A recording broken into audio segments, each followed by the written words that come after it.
انہی خوبیوں کی وجہ سے مکہ مکرمہ کے لوگ آپ خاتم النبیین صلی اللہ علیہ وآلہ وصحبہ وسلم کو صادق اور امین کہہ کر پکارتے تھے۔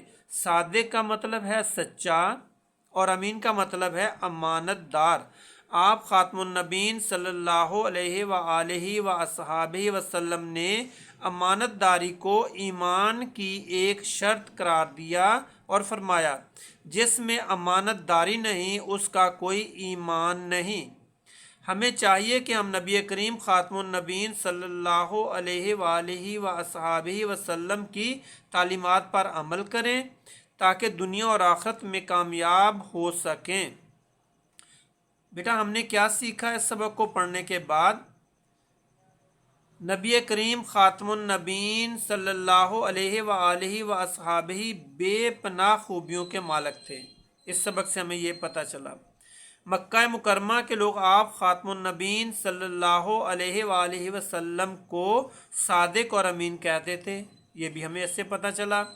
نبی کریم خاتم النبیین صلی اللہ علیہ وآلہ وصحبہ وسلم نے دیانتداری کو ایمان کی شرط قرار دیا۔ اس سے یہ بھی پتہ چلا سبق کو پڑھنے سے آپ خاتم النبیین صلی اللہ علیہ وآلہ وصحبہ وسلم کی تعلیمات پر عمل کر کے ہم دنیا اور آخرت میں کامیاب ہو سکتے ہیں۔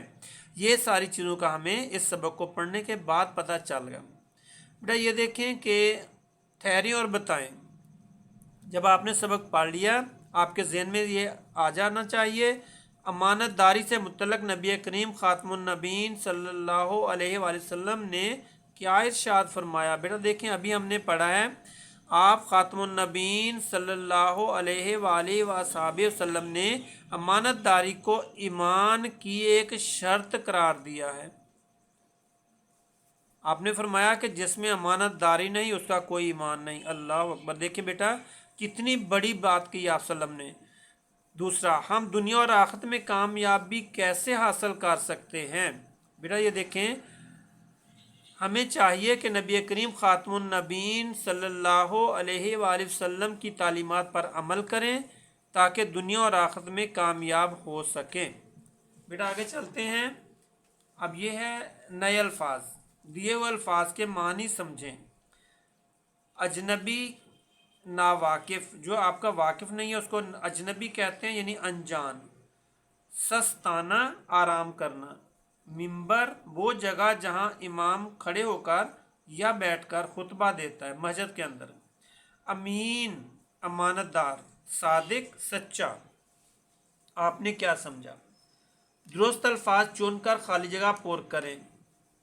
پہلا ہے کھجوریں، خوبیاں، وصولی، خطبہ اور داخل۔ اونٹ کی واپسی یا قیمت کی وصولی کے لیے کیا کریں؟ یہ انہوں نے کہا تھا اجنبی شخص نے ایک آدمی کے ذریعے سے ڈھیر ساری کھجوریں بھجوا دیں۔ مسافر کھجوریں کھا کر مدینہ منورہ میں داخل ہوئے۔ نبی کریم خاتم النبیین صلی اللہ علیہ وآلہ وصحبہ وسلم کی ذات میں بے پناہ خوبیاں تھیں۔ بیٹا مسافروں نے دیکھا کہ وہ اجنبی شخص منبر پر کھڑا خطبہ دے رہا ہے، تو یہ بیٹا خالی جگہ تھی جو میں نے آپ کو بتا دی ہیں۔ اب یہاں پہ چلتے ہیں سبق کے مطابق۔ تیسرا سوال ہے سبق کے مطابق درست جواب کی نشاندہی رنگ بھر کر کریں۔ بیٹا یہ دو جواب دیے ہوئے ہیں، آپ نے جو صحیح جواب ہوگا اس میں رنگ بھرنا ہے۔ لوگ خریدنے کے لیے مدینہ منورہ گئے، کھجوریں یا کپڑے؟ ویری گڈ، کھجوریں۔ لوگوں کے پاس اونٹ تھا، آپ نے پڑھا ہے۔ سرخ یا خاکی؟ تو بیٹا ویری گڈ، سرخ۔ مدینہ منورہ میں کھجوروں کی ہوتی تھی کثرت یا قلت؟ کثرت، زیادہ ہوتی تھی کھجوریں۔ اجنبی شخص اونٹ کی مہار پکڑ کر اندر چلا گیا، مکہ مکرمہ میں یا مدینہ منورہ میں؟ ویری گڈ، مدینہ منورہ میں۔ دیے ہوئے سوالوں کے جواب لکھیں۔ مکہ مکرمہ کے لوگ نبی کریم خاتم النبیین صلی اللہ علیہ وآلہ وسلم کو صادق اور امین کیوں کہتے تھے؟ کیونکہ آپ صلی اللہ علیہ وآلہ وسلم لوگوں کی امانتیں واپس کرتے تھے اور آپ ہمیشہ سچ بولتے تھے۔ دوسرا ہے نبی کریم خاتم النبیین صلی اللہ علیہ وآلہ وسلم نے کس چیز کو ایمان کی شرط قرار دیا ہے؟ تو آپ صلی اللہ علیہ وسلم نے دیکھیں بیٹا یہاں پہ لکھا ہے کہ آپ صلی اللہ علیہ وسلم نے امانت داری کو ایمان کی شرط قرار دیا ہے، امانت داری کی شرط قرار دیا ہے۔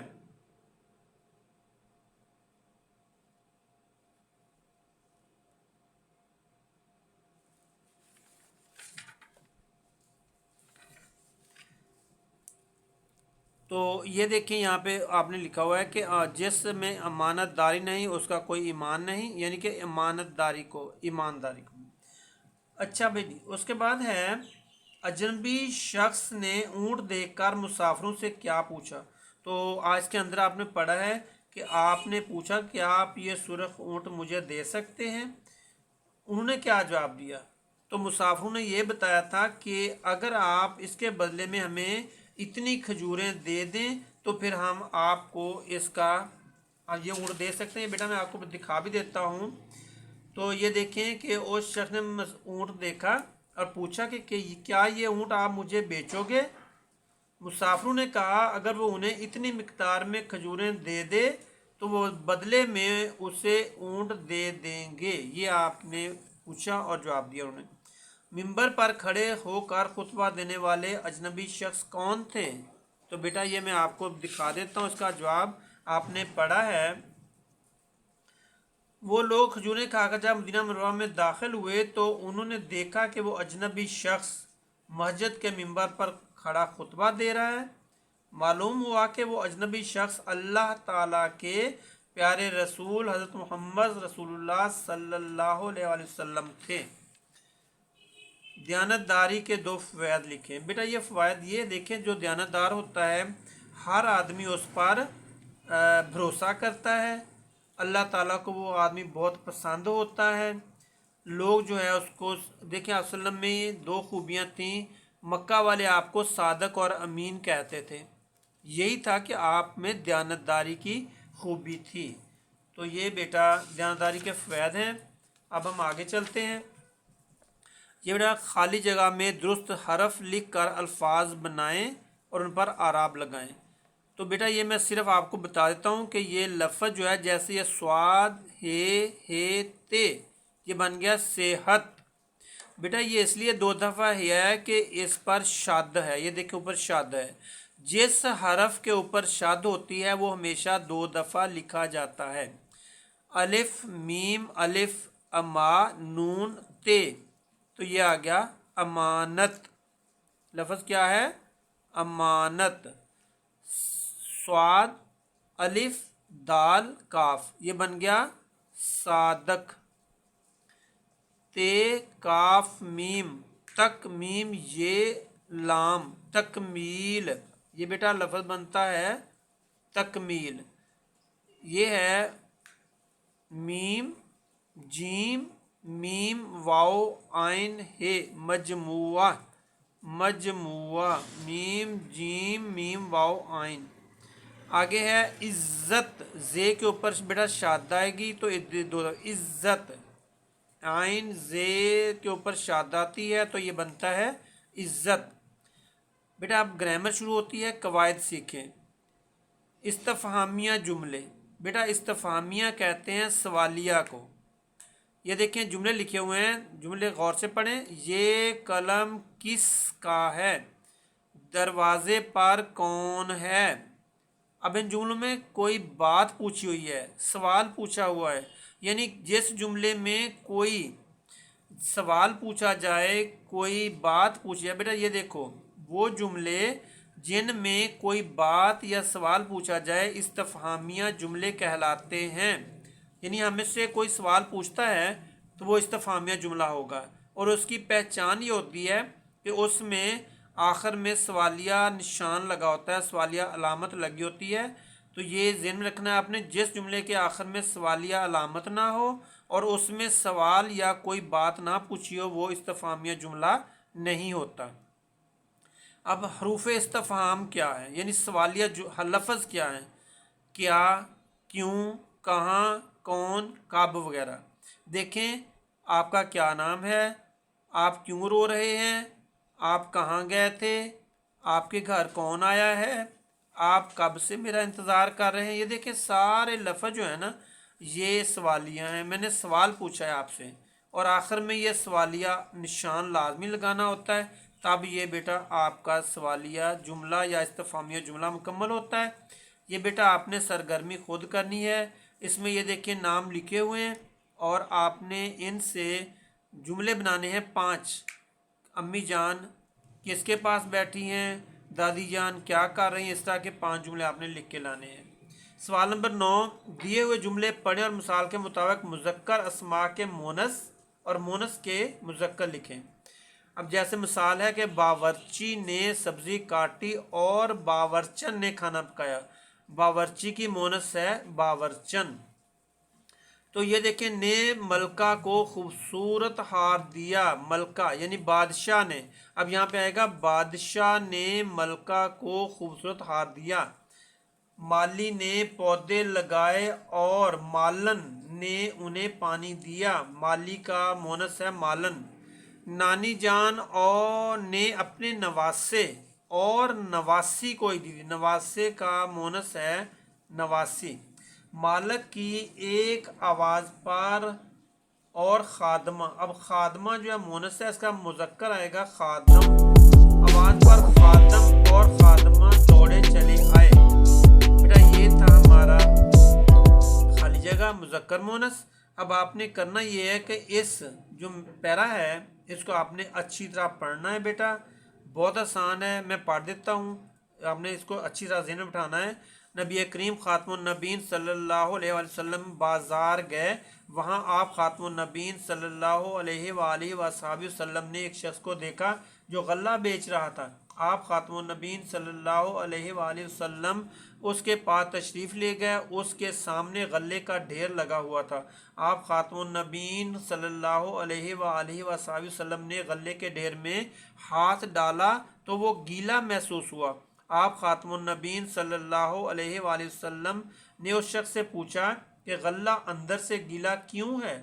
اس شخص نے جواب دیا، اے اللہ کے رسول خاتم النبیین صلی اللہ علیہ وآلہ وسلم، بارش کی وجہ سے غلہ بھیگ گیا تھا۔ نبی کریم خاتم النبیین صلی اللہ علیہ وآلہ وسلم نے فرمایا کہ تم نے گیلا غلہ نیچے چھپا کر رکھنے کے بجائے باہر نکال کر اوپر کیوں نہ رکھا تاکہ خریدنے والے کو معلوم ہو جائے کہ یہ گیلا ہے؟ پھر آپ خاتم النبیین صلی اللہ علیہ وآلہ وسلم نے فرمایا، جس نے دھوکہ دیا، جس نے دھوکہ دیا وہ ہم میں سے نہیں۔ اللہ اکبر۔ بیٹا دیکھیں کہ کتنی بڑی بات، جس نے دھوکہ دیا وہ ہم میں سے نہیں، تو اس کے بعد تو پھر بندے کے پاس کچھ بھی نہیں بچتا۔ تو کوشش کریں کہ کبھی بھی کسی کو دھوکہ نہیں دینا، کسی کے ساتھ جھوٹ نہیں بولنا، کسی کو گالی نہیں دینی، کسی کے ساتھ لڑائی جھگڑا نہیں کرنا، اور جب وعدہ کرنا ہے تو پورا کرنا ہے۔ یہ چیزیں بیٹا آپ نے اچھی طرح ذہن میں بٹھا لینی ہے۔ Thank you very much. اللہ تعالیٰ آپ کو کامیاب کرے۔ اللہ حافظ۔